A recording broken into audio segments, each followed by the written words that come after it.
नमस्कार दर्शक बंधु। आज आम बुली जावा मैसूर ठारू 12 किलोमीटर दूर में अवस्थित वृंदावन गार्डन।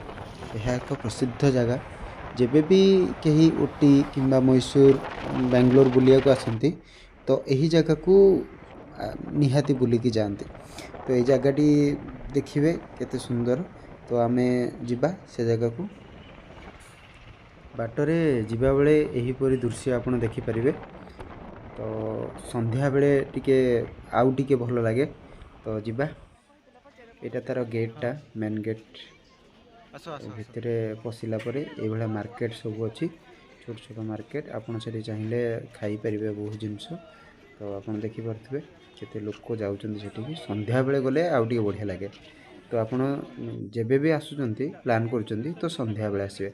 एटा कृष्णा सागर डैम डाटा। तो यहाँ पूरा डैमटा प्राय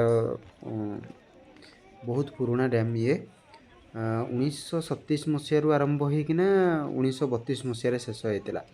आउ पर्यटक सेबेठारू एठाकू देखा आसती बहुत बढ़िया लगे। एटा पूरा एठू पूरा लंबा लाइन लगी देखो पूरा से चल चल जी।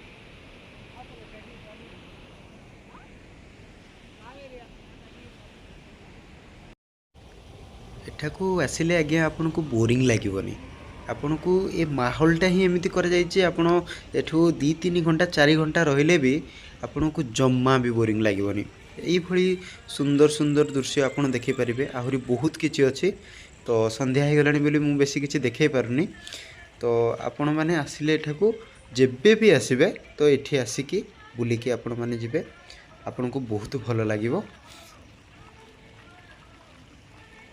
सुसज्जित लाइट लेजर आदि रे उद्यानटी को सजाई से पर्यटक माने एठाकू आसुचंती तांको देखि बहुत भल लागुचे।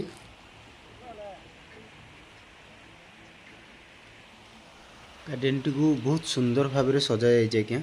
आपन को बोरिंग लगभग। आउ देखंतु को भाया प्राकृतिक झरना टाइप रो करा जायछि। आपन को बढ़िया लागियो देखिना।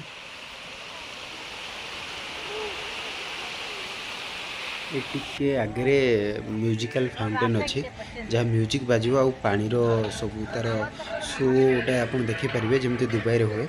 तो देखु